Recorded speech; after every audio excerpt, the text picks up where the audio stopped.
Salutations frères et sœurs. Nous voici pour notre culte du dimanche. Voilà, j'ai eu l'occasion d'avoir pas mal de nouvelles de la plupart d'entre vous. Merci vraiment à toute l'équipe dirigeante, aux anciens, enfin au staff, vraiment d'essayer de s'édifier, s'encourager dans cette période en s'appelant et se rappelant à tout ce que Dieu est en train de nous dire à travers les différents messages. On a eu un beau message jeudi de Pasteur Georges, une très bonne introduction d'Ivan. Euh, voilà. C'est important en tout cas de pouvoir de laisser Dieu nous amener à regarder bien sûr la situation. C'est bien d'être informé, mais faisons attention de ne pas passer tout notre temps à regarder les informations parce que ça va automatiquement avoir un impact sur notre âme. Et, euh, l'Écriture nous demande de vivre avec vraiment un esprit de sagesse. Et la sagesse, c'est vraiment, bien sûr, s'informer, mais on doit concentrer nos pensées sur ce que Dieu dit, sur ce que Dieu pense. Et, euh, voilà, et c'est à travers de sa parole, au travers des messages que l'on entend, de la nourriture diverse et variée que Dieu permet qu'on ait à travers la technologie, et c'est une grâce. Donc, mais voilà, faites attention, autrement vous allez vivre avec la crainte, de l'anxiété. En plus, si vous êtes isolé, si vous vivez seul, ou très peu de personnes, à un endroit, vous allez entretenir quelque chose qui ne va pas édifier. Et on a besoin même dans cette situation, de vivre par l'esprit, parce que Dieu n'est pas parti en vacances, il n'est pas confiné, et il continue de faire une œuvre dans nos cœurs, dans nos vies, mais ça passe toujours par notre façon de penser. Et la négativité liée à une surinformation qui en tout cas n'élève pas la sagesse de Dieu, va avoir un impact incroyable sur notre âme. Vous savez, je vais venir, on va en venir au message rapidement, mais c'est vraiment important. On en parlait avec les garçons de dortoir. Vous savez, c'est difficile, c'est vrai, de pouvoir identifier qu'est-ce qui peut avoir un impact sur notre âme ou pas. Parce que c'est bien sûr une partie de notre être qui est immatérielle, donc par définition qu'on ne voit pas, invisible. Et pour autant, l'Écriture nous parle de cette partie matérielle chez l'être humain. Et c'est pour ça que je parlais de sagesse tout à l'heure. C'est qu'il y a des choses qui peuvent vraiment endommager, impacter notre âme. Et, euh, et donc de la même façon où avec mon corps physique, si je touchais par exemple une, on va dire euh, quelque chose qui est extrêmement chaud par exemple, évidemment ça va avoir un impact et je vais le voir de suite, je vais le sentir déjà et puis je vais le voir physiquement si je me brûle.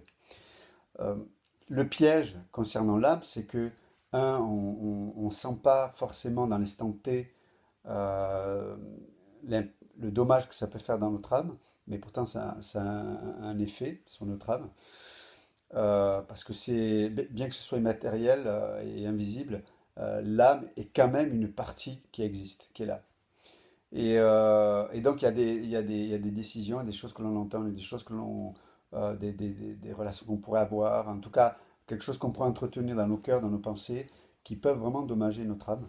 Donc c'est vraiment important de savoir que oui, peut-être que je ne le vois pas, mais la Bible nous en parle, la Bible nous- veut nous protéger de ça.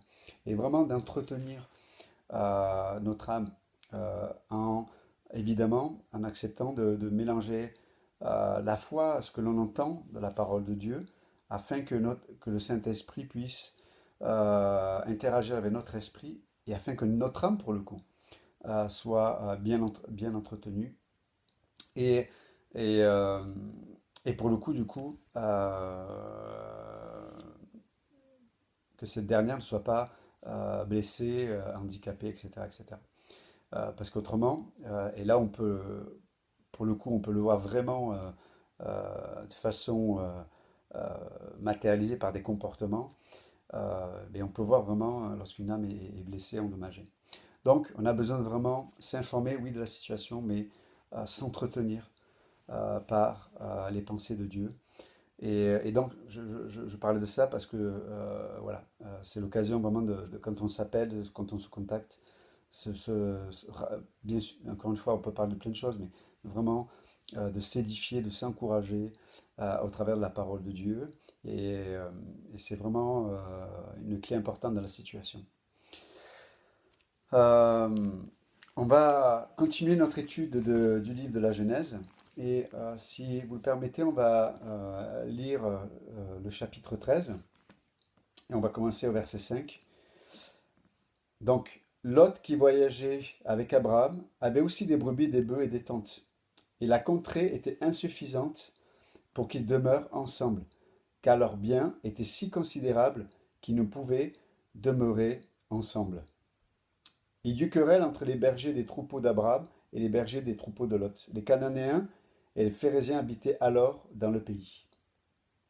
Abraham dit à Lot, qu'il n'y ait point, je te prie, de dispute entre moi et toi, ni entre mes bergers et tes bergers, car nous sommes, car nous sommes frères. Tout le pays n'est-il pas devant toi? Sépare-toi donc de moi. Si tu vas à gauche, j'irai à droite, et si tu vas à droite, j'irai à gauche. On va arrêter là pour l'instant, puis on regardera l'autre partie. Pardon. Donc, déjà, rappelez-vous, il y a eu le passage en Égypte. Dieu va les protéger. Et puis Dieu va restaurer aussi Abraham en le ramenant dans le pays de la promesse. Et entre parenthèses, euh, lorsqu'ils reviennent, alors on ne sait pas combien de temps ça a pris, le temps qu'ils aillent en Égypte, le temps qu'ils reviennent, mais en tout cas, le problème de la famine n'est plus un problème au moment où il revient. Parce que Dieu, dans les promesses de Dieu, il y a toujours la provision de Dieu. Et donc Abraham revient, et donc il y a cette restauration et le bénéfice des provisions de Dieu dans la promesse de Dieu. Là, nous voyons donc une situation donc avec Lot. Et, euh, et donc, on voit qu'ils sont devenus assez riches, et l'un et l'autre. En fait, Lot est devenu riche parce qu'il était, on a cette expression, hein, la bénédiction par association, vu qu'il était et qu'il suivait l'homme qui a été choisi, élu par Dieu, Abraham, ben, il a aussi bénéficié de ces bénédictions. Et donc lui-même est devenu assez riche. L'Écriture précise qu'il y avait les Cananéens et les Phéréziens qui étaient au milieu de là où ils se trouvaient. Donc c'est pour cette raison que eux aussi devaient prendre pas mal de place. C'est pour cette raison que, comme Abraham et Lot étaient riches, ils étaient dans une sphère, un environnement qui était quand même restreint euh, concernant la possibilité de s'étendre. Donc, le point que je voulais toucher déjà sur ce passage, et ce matin on va essayer de voir trois éléments du chapitre 13 de la Genèse.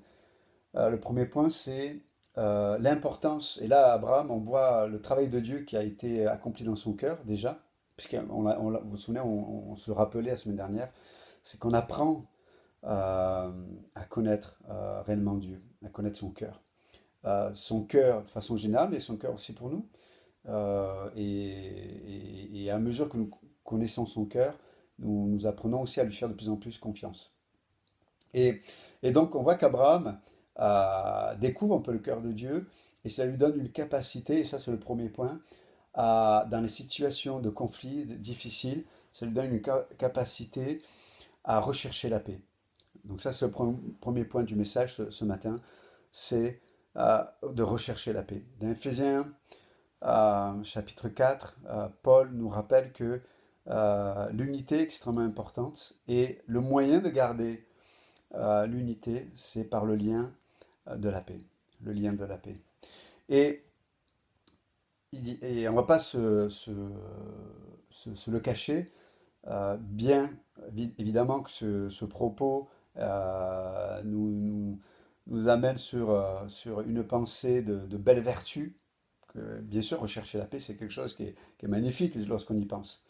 Mais on ne va pas se leurrer, dans les faits, c'est souvent soit compliqué, soit des fois même impossible. Euh, je dirais impossible si on s'appuie sur nos propres capacités. Et, et on peut voir que Abraham a reçu une capacité, non pas venant de lui, euh, parce que jusqu'à présent, il avait tout fait pour garder Lot auprès de lui. Mais on voit que Dieu lui a donné une capacité pour croire Dieu pour la vie de Lot. Ça, c'est le premier point.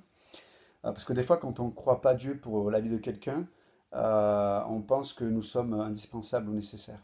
C'est pas le cas. Euh, Dieu peut évidemment nous utiliser dans leur vie, mais les gens ne nous appartiennent pas. Et de l'autre côté, je pense que ça le rassurait aussi à Abraham d'avoir Lot à ses côtés. Donc, il accomplissait ses responsabilités, on va dire, familiales, mais d'un autre côté, Dieu lui avait demandé de rentrer dans un appel qui lui était propre. Donc voilà, on voit que Dieu donc fait tout ce travail dans la vie d'Abraham. Mais le point que je voulais souligner, c'est que pour avoir la capacité euh, de rechercher la paix, on doit apprendre une leçon qui, je le crois, fait partie de la vie chrétienne. C'est que on doit apprendre à ne pas rechercher les choses pour soi-même. Ça, c'est, on va dire, le point essentiel. Je ne peux pas rechercher la paix dans une situation avec quelqu'un si je cherche dans ma vie à, à préserver euh, mon, ma propre existence.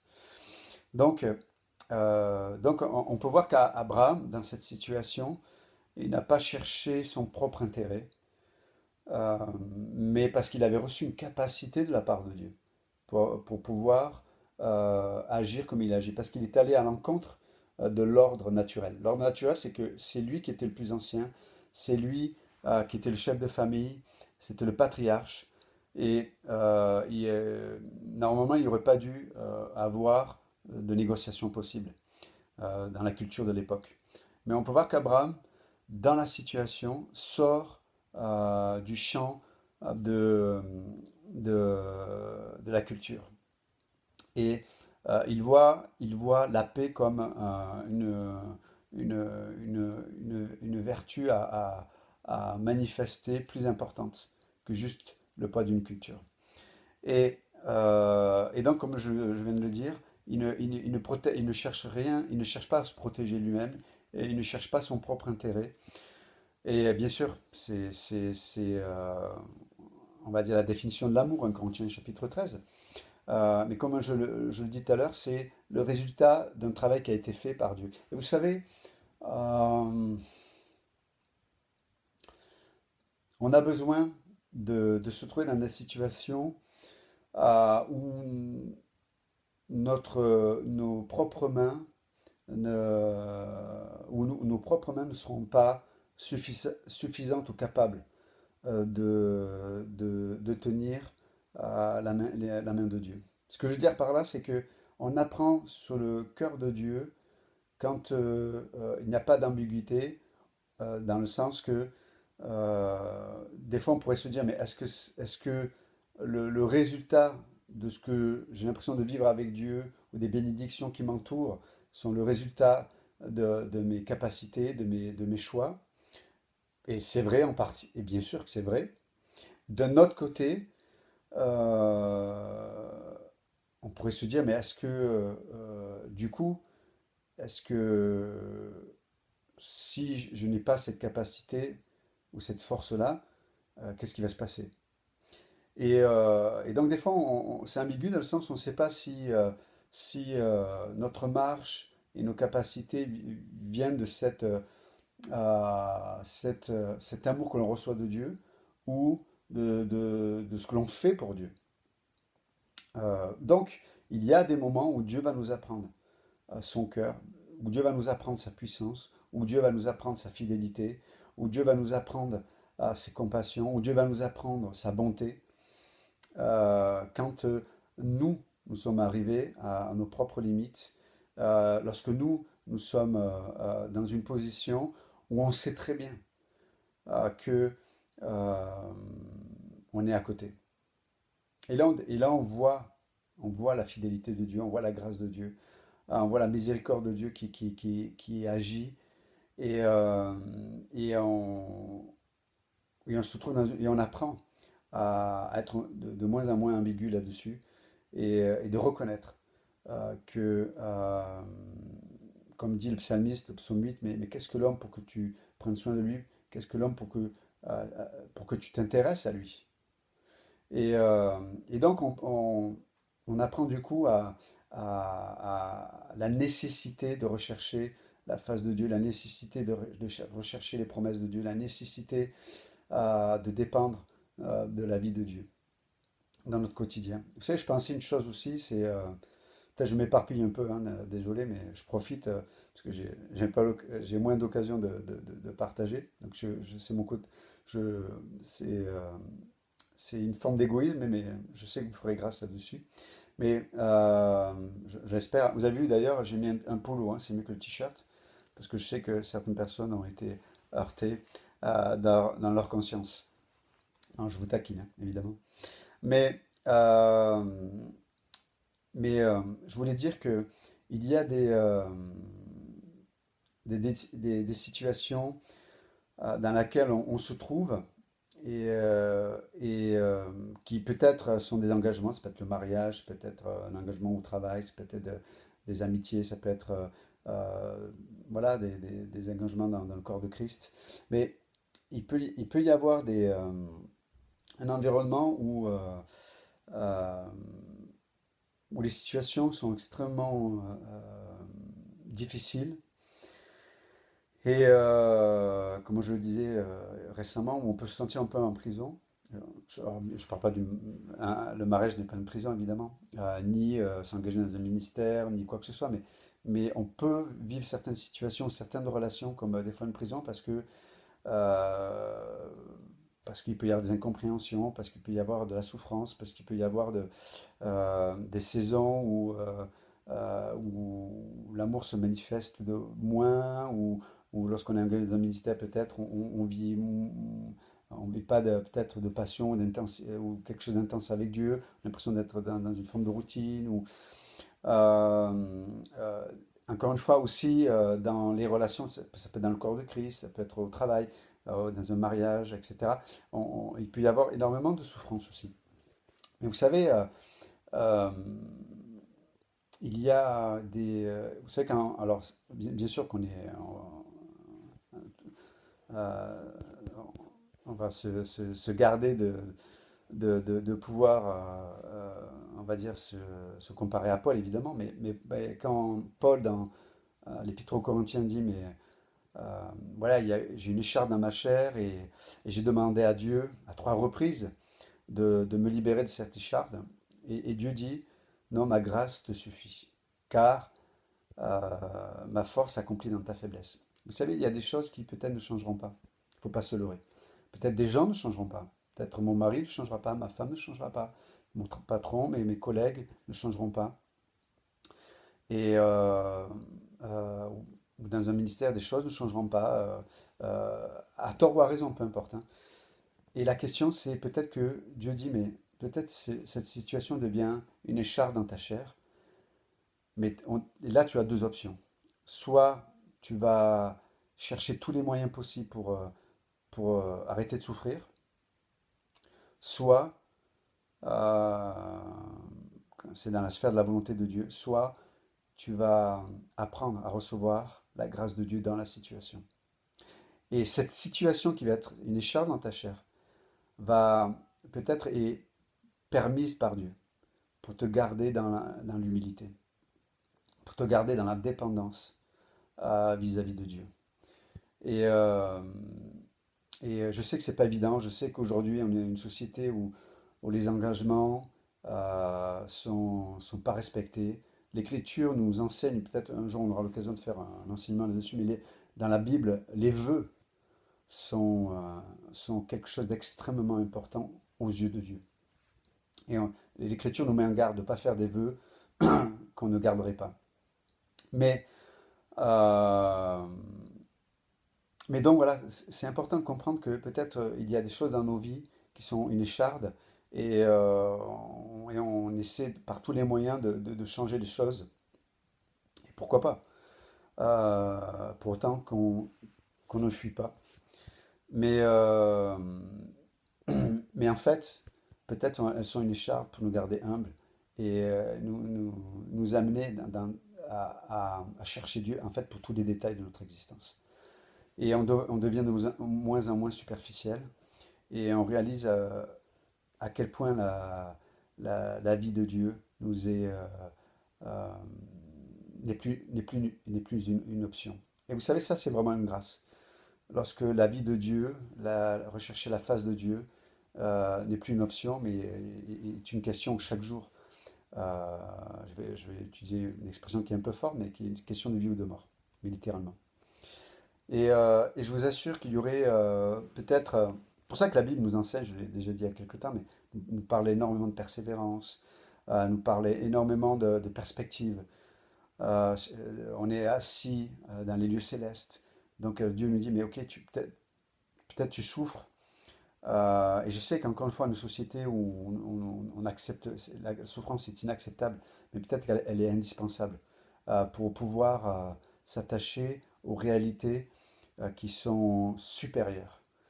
Et les réalités qui sont supérieures, ce sont les réalités éternelles. Vous savez, plus on, plus on s'approche de Dieu, plus on vit euh, cette vie avec Dieu, plus même les belles choses de ce monde, euh, même les choses de la création, hein, elles pâlissent littéralement face à la perspective de l'éternité, je vous assure. Et peut-être que voilà, cette écharpe est là pour nous amener et nous rappeler l'ADN même du christianisme. Qu'est-ce que c'est être un chrétien? Et donc voilà, c'est peut-être une grâce, ce que vous vivez. Et donc on peut voir qu'Abraham, euh, parce qu'il a appris à... Alors, dans les moments où il était, entre guillemets, à côté de la plaque, il a vu la bonté de Dieu, il a vu la grâce de Dieu. Mais ça lui a donné une capacité pour, on va dire, pour rechercher la paix sans le compromis. D'accord? Rechercher la paix sans de mauvais compromis. Et les compromis vont malheureusement se manifester des fois dans notre existence quand on malheureusement on est motivé par la préservation de soi. Et donc Dieu veut nous encourager. Nous nous avons la possibilité, lorsqu'on simplement regarde à Christ, Hébreux chapitre 12, hein, lorsqu'on regarde à Christ, son cœur qu'il a manifesté à la croix, et, euh, et l'esprit qui nous a revêtus et qui illumine sa parole, eh bien, nous allons apprendre vraiment à, à être délivrés de la préservation de soi. Et du coup, il va y avoir une grande liberté. Et on voit qu'Abraham, dans cette décision-là, avec Lot, manifeste une très grande liberté. C'est vraiment magnifique aussi de voir ça. Et, euh, et donc voilà, c'est juste s'encourager sur ce que l'on peut vivre peut-être dans nos existences.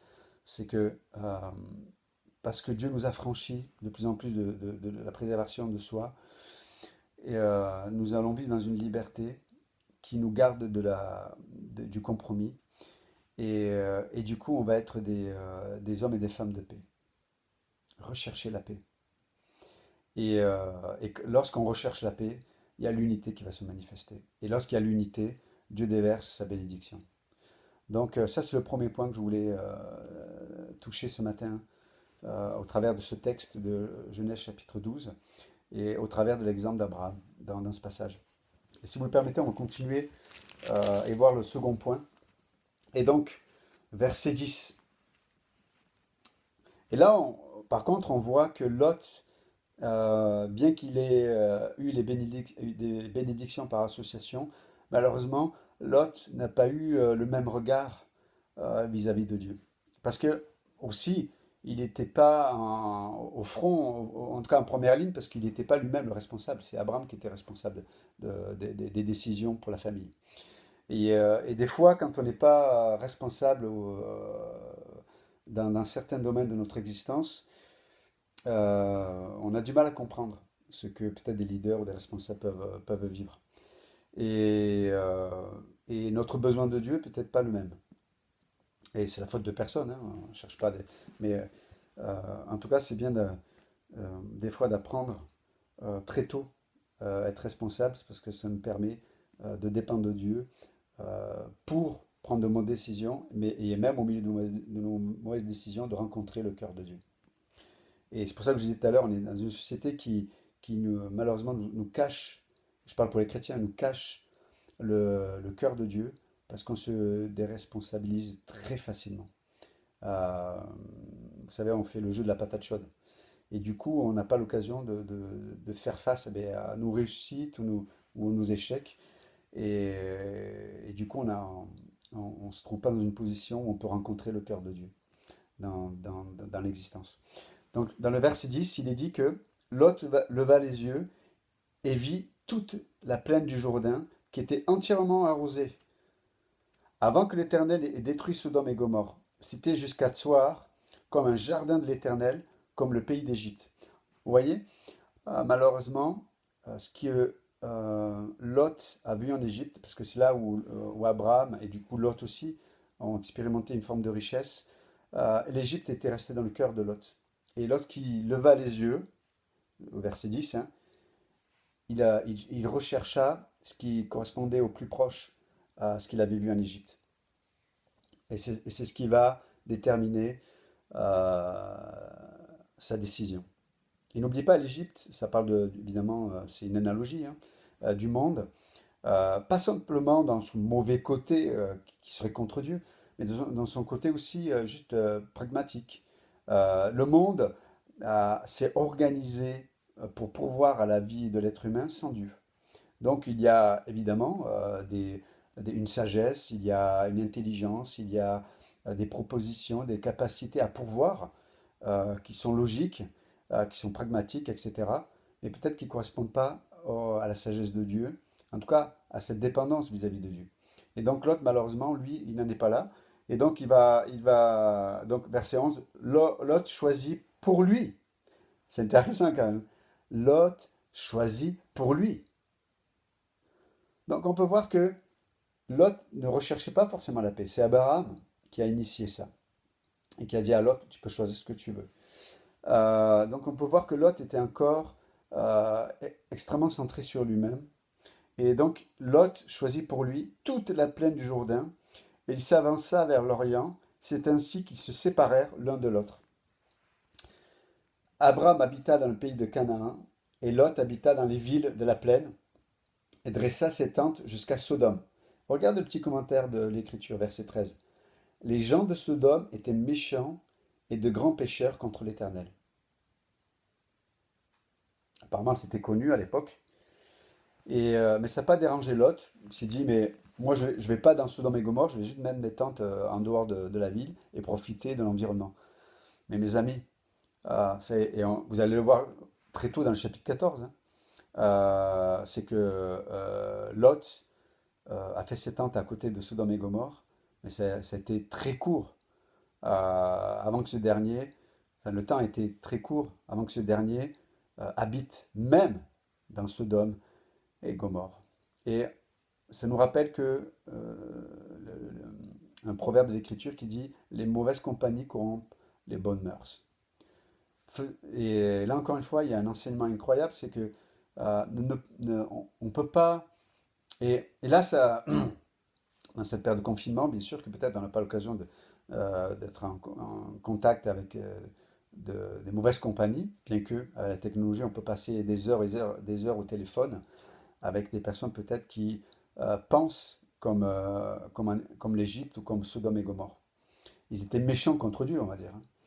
Euh, et, mais donc c'est intéressant de voir à quel point, mais c'est pareil, on peut regarder certaines choses à la télé ou sur ordinateur, etc., mais qui vont initier en nous l'esprit de ce monde, l'esprit de Sodome et Gomorrhe. Mais ne pensons pas que ça n'ait pas d'impact sur notre âme. On en a parlé encore tout à l'heure en introduction. Notre âme est comme notre corps. Il y a des choses qui lui font du bien, des choses qui lui font du mal. Et, euh, et, ne- et et même si ça ne se voit pas, ne pensez pas que ça n'ait pas un impact. C'est pour ça que des fois, il y a des gens des frères et sœurs, qui ont des émotions complètement, on va dire, abîmées, un psyché qui est complètement aussi handicapé, et les gens sont contraints, malgré eux, de vivre dans la crainte, de vivre dans l'anxiété, dans la négativité, parce qu'en amont, ils ont choisi pour eux-mêmes, et ils ont placé leur tente en Sodome et Gomorre. Les pensées de ce monde, où, n'oubliez pas, euh, sur le fond, c'est quoi le fond du fond? C'est cette indépendance vis-à-vis de Dieu et cette préservation de soi. Et c'est pour ça qu'il y a des gens qui sont prêts à mourir pour, euh, euh, pour préserver leur propre justice. Et c'est des gens qui ne demanderont jamais pardon, c'est des gens qui ne se remettront pas en question. Mais ne pensez pas que ça ne va pas avoir un impact néfaste. Et ces mêmes personnes vont peut-être avoir psychologiquement une tendance à la négativité, une tendance à être, on va dire, contraint à la crainte, à l'anxiété, ou avoir des émotions complètement blessées ou désorientées. Et c'est des gens peut-être qui vont prendre des décisions euh, liées à leurs émotions. Et vous savez, le piège, c'est que, surtout nous qui sommes enseignés, c'est que euh, on peut cacher la préservation de soi à travers une sagesse qui nous est enseignée, mais notre cœur n'est pas, ne s'est pas donné à cette sagesse. Ce que je veux dire par là, c'est que vous pouvez avoir des gens qui vous demandent des conseils et qui, dans leur cœur, ont déjà pris des décisions. Et donc, dans leur conscience, ils savent ce qu'ils doivent faire, donc demander conseil, ou ils attendent, voilà, peut-être une sagesse qui vienne peut-être du pasteur ou d'un leader ou de la parole de Dieu. Mais dans leur cœur, ils ont déjà pris une décision parce qu'ils sont dirigés par leurs propres émotions. Et donc, du coup, ils font ce qui est bien dans leur conscience, mais in fine, dans leurs décisions, ils vont faire ce qu'ils ont déjà déterminé de faire dans leur propre cœur. Donc, et l'autre, malheureusement, c'est ce cas-là. Donc ça, c'est le deuxième point. C'était de ne pas choisir pour soi. De ne pas choisir pour soi. Bien sûr que dans la réalité de tous les jours, on prend des décisions. Mais la vraie question qu'on doit se poser, c'est est-ce que mes décisions reflètent la liberté que je trouve en Christ? Ça veut dire que euh, j'apprends à pas me préserver, à pas vivre dans une justice propre, où c'est moi qui détermine ce qui est moralement bien, pas bien, avoir des attentes qui ne sont pas légitimes sur soi et sur les autres. Est-ce que je vis dans cette liberté, ou est-ce que je ne vis pas dans cette liberté? Et quand je n'apprends pas à vivre, et bien sûr que c'est un processus, entendez-moi bien, je ne vous dis pas que voilà, j'ai tout compris et que je. Non, on apprend, mais on tend vers ça. On tend à se remettre en question. On tend lorsqu'on on étudie l'Écriture, et lorsqu'il y a le ministère du Saint-Esprit en nous, à ce que ce dernier puisse nous montrer que même dans les situations où on se sent légitime, où nos pensées semblent être légitimes, et bien en fait, c'est une préservation de soi-même qu'on manifeste. Et la preuve, c'est qu'on manipule, c'est que la preuve, c'est que on n'a aucun contrôle de soi. Vous savez, quand dans les situations, on manifeste pas la vertu de l'esprit qui est une maîtrise de soi, posons-nous la question. Même si j'ai raison, sur le fond, peut-être j'ai tort, parce que peut-être je ne manifeste pas les fruits de l'esprit, enfin, le fruit de l'esprit. Donc, ce sont des bons baromètres qui nous aident à, encore une fois, à rechercher la face de Dieu et à se dire, Seigneur, aide-moi à grandir dans l'humilité, à dépendre de toi, à me remettre en question et pas simplement regarder chez les autres ce qui ne va pas. Et non, je dois apprendre à vivre comme ça, à pas choisir pour moi. J'espère que ça fait que vous comprenez ce que ce que j'essaie de vous communiquer. Mais vraiment, c'est vraiment des points extrêmement importants. Euh, Entre parenthèses, si vous avez des questionnements ou si vous avez besoin d'éclaircissements sur le sujet, je ne sais pas si ce sera possible. On essaie de travailler sur ça, mais en tout cas, vous pouvez m'envoyer des questions sur si je dois développer un peu plus quelque chose. J'essaierai peut-être de faire une vidéo et de répondre aux questions. Donc n'hésitez pas, par message, par texto, par email, ou vous pouvez les envoyer à Pasteur Georges aussi. Mais en tout cas, voilà, s'il y a des questions sur des messages, on pourrait faire un petit temps de questions-réponses et l'enregistrer et puis mettre la vidéo sur le site, sur YouTube. Troisième point que je voudrais relever dans ces passages. Là, on va lire le verset 14, verset 18. L'Éternel dit à Abraham, après que Lot se fut séparé de lui, et j'aime ça, l'Éternel dit à Abraham, on peut voir que euh, c'est comme si Dieu avait eu besoin de séparer Lot d'Abraham pour pouvoir révéler quelque chose de particulier à Abraham. Mais l'Éternel dit à Abraham, après que Lot soit parti, hein, se fut séparé de lui, lève les yeux, lève les yeux. Et là, c'est, on va dire, le contraste avec le point 2, hein, qui est de Lot, lui, a choisi pour lui. Là, c'est le contraire. Dieu parle à Abraham, il lui dit, lève les yeux, lève les yeux. Et donc là, il est dit, lève les yeux, et du lieu où tu es, regarde vers le nord, le midi, l'orient et l'occident.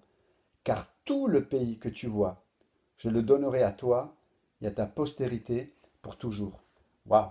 Donc là, Abraham, c'est Dieu qui donne un ordre à Abraham. Lève les yeux. Et on peut voir quand c'est Dieu, lorsqu'on apprend à laisser Dieu à choisir pour nous, euh, le, les, le- les opportunités, les options que Dieu va mettre devant nous sont beaucoup plus nombreuses que si j'avais choisi pour moi-même. Parce que là, Dieu, en fait, montre pas juste le territoire opposé à celui de Lot. Donc, donc on comprend que ce soit d'ailleurs Lot ou Abraham, en fait, ils sont à Bethel, il y a une sorte de... Il y a des... euh, par- euh, ils sont sur des hauteurs, en fait. Excusez-moi. Ils sont sur des hauteurs qui leur permettent d'avoir une vue très très large euh, sur le pays de Canaan. Et on peut voir que donc, Dieu ne montre pas juste on va dire le territoire opposé au choix de Lot, mais Dieu montre tout le territoire à Abraham. Parce que tout le territoire fait partie de la promesse de Dieu pour Abraham. Et ça, c'est le troisième point, c'est que le troisième point, c'est laisser les promesses de Dieu diriger notre regard. Laisser les promesses de Dieu diriger notre regard. Et, et ça, c'est vraiment un point important. Et regardez, je rendrai verset 16, pardon, verset 15, car tout le pays que tu vois, je le donnerai à toi et à ta postérité pour toujours. Je rendrai ta postérité comme la poussière de la terre, en sorte que si quelqu'un peut compter la poussière de la terre, ta postérité aussi sera comptée. Lève-toi, parcours le pays dans sa longueur et dans sa largeur, car je te le donnerai. Donc Dieu demande à Abraham de lever les yeux, il lui montre la promesse, et maintenant, il y a une nouvelle étape. C'est de parcourir ce pays pour découvrir ce qui va appartenir à sa postérité. Et bien sûr, la postérité, pour nous, ça parle de la nouvelle créature que nous sommes en Jésus-Christ. C'est ça, la postérité, parce que nous sommes la postérité de Jésus. Nous sommes les enfants, nous sommes de Dieu et nous sommes les frères de Christ. Et nous sommes cette postérité-là. Et il y a un territoire que Dieu nous accorde. Bien sûr que ce sont dans Éphésiens chapitre 1, il est dit que nous avons reçu toutes les bénédictions dans les lieux célestes. Donc je ne suis pas en train de vous dire ce matin que j'en ai déjà parlé, mais en tout cas, Dieu n'est pas en train de nous promettre que on va rouler sur l'or, que bien que Dieu peut, encore une fois, pourvoir financièrement parfaitement, et il le fait. En tout cas, Dieu s'engage à pourvoir à nos besoins. Ça, c'est clair et net. Euh, donc, ça ne parle pas forcément d'une prospérité matérielle, mais spirituellement parlant. Pour notre âme, pour notre vie, Dieu nous assure une prospérité, Dieu nous assure des bénédictions. Et en fait, le pèlerinage sur cette terre, en tout cas le temps que Dieu nous prête de vie, c'est d'apprendre à laisser les promesses de Dieu lever nos regards, première chose. Et deuxièmement, de marcher dans tout ce territoire que Dieu nous a acquis. Euh, et, euh, et ça, c'est vraiment extraordinaire de voir qu'est-ce que ça, concrètement, ça veut dire quoi? Ça veut dire que, comme je disais tout à l'heure, on va apprendre à expérimenter de la liberté dans plein de domaines. Tout à l'heure, c'était par rapport à la paix avec les autres, la paix avec Dieu, bien sûr, mais la paix avec les autres. Mais ça peut être aussi, on peut expérimenter le territoire que Dieu nous a acquis dans la patience, dans le pardon, je l'ai dit, j'ai parlé de la maîtrise de soi, aussi d'apprendre à vivre dans le caractère lié à la nouvelle créature et pas le tempérament lié à mon ancienne nature. Ça veut dire que je vais avoir un, euh, un comportement qui va être différent. Peut-être, bien sûr qu'on se connaît dans la chair et on sait que, mais on va commencer alors que les promesses de Dieu nous amènent à lever les regards. Et c'est ça en fait, là, le culte, là, peut-être que Dieu va vous parler sur un point. Et c'est ça en fait. Voilà, la promesse de Dieu, c'est comme si Dieu dit, lève ton regard et regarde. Et Dieu dit, va. Voilà, là où je t'ai montré, vas-y. Et donc, et alors que nous allons expérimenter la provision de Dieu. Donc, je disais dans le pardon, c'est peut-être dans la patience, dans la persévérance. Peut-être, je peux être quelqu'un de timide, mais Dieu va me donner, me faire entrer dans le territoire de l'assurance en Christ. Peut-être j'avais une très mauvaise image propre, mais Dieu va me faire entrer dans le territoire à travers les promesses, toujours, donc la parole de Dieu. Mais Dieu va me faire entrer dans le territoire d'une belle et bonne identité en Jésus-Christ. Peut-être je suis quelqu'un qui n'aime pas trop les défis, qui aime... voilà, j'aime bien rester, je suis content d'être dans mon environnement et ça me suffit. Peut-être Dieu va me faire entrer dans le territoire des défis, d'aller là où je ne serais pas allé naturellement. Et donc c'est vraiment extraordinaire. Et donc juste encourager ce matin euh, à laisser les promesses de Dieu lever, laisser les promesses de Dieu être notre regard pour notre vie. Peut-être que, voilà, moi, dans ce que je vis aujourd'hui, je dis, voilà ce dont j'ai besoin. Mais peut-être que la parole de Dieu va venir, l'enseignement va venir, et la parole de Dieu, les promesses de Dieu vont parler d'un sujet. Mais ne sois pas comme l'autre, de dire, voilà ce dont j'ai besoin, je lève les yeux et je prends. Voilà ce que j'attends que Dieu dise. Non, la promesse de Dieu, la parole de Dieu va parler de quelque chose, et dans l'humilité, je laisse Dieu me laisser lever les yeux et rentrer là où Dieu a mis mes yeux. Comprenez? Donc, je sais que vous comprenez, c'est l'expression. Donc, juste encourager ce matin. Donc, ces 3 points, parce que je ne vais pas être plus long, c'est, euh, premier point, on a dit, rechercher la paix. Deuxième point, pas choisir pour soi. Troisième point, laisser les promesses de Dieu diriger notre regard. Et, euh, et juste finir avec ce verset, parce que c'est un beau verset. Il y aurait beaucoup de choses à dire, mais je suis à la maison, puis j'ai mon doudou là qui commence qui va bientôt faire la sieste aussi. Mais verset 18, regardez. Abraham leva ses tentes et vint habiter parmi les chaînes de Mamré qui sont près d'Hébron, et il bâtit là un autel à l'Éternel. Et vous savez, Hébron, ça parle association, union, amitié. Vous savez que même les Arabes ont appelé cette ville El Khalil, ça signifie l'ami, et c'est un souvenir d'Abraham, l'ami de Dieu. Et, et on peut voir que, bien sûr, regardez, il y a une séparation avec Lot, mais Dieu amène Abraham sur le chemin de l'union avec lui, de l'amitié, de l'association. Vous savez, quand on ne vit pas pour soi, je vous assure, je vous garantis que Dieu va, va amener des hommes et des femmes dans votre existence qui vont être extrêmement importants. Mais Dieu ne pourra le faire que lorsqu'on apprend à vivre cette liberté de ne pas vivre pour soi. Et il bâtit là un autel à l'Éternel. Et juste finir avec ce point, les autels, encore une fois, c'est ce qui permet, vous savez, quand ils érigeaient ces hôtels, c'était comme un mémo, quoi. C'est un post-it, un post-it. Dans le sens que vous avez vu comme moi à quel point on oublie facilement. Et je vous encourage vraiment à trouver un moyen de, on va dire, créatif de pouvoir vous rappeler de ce que Dieu vous a dit, de ce que Dieu a fait, parce que je vous assure, vous allez l'oublier.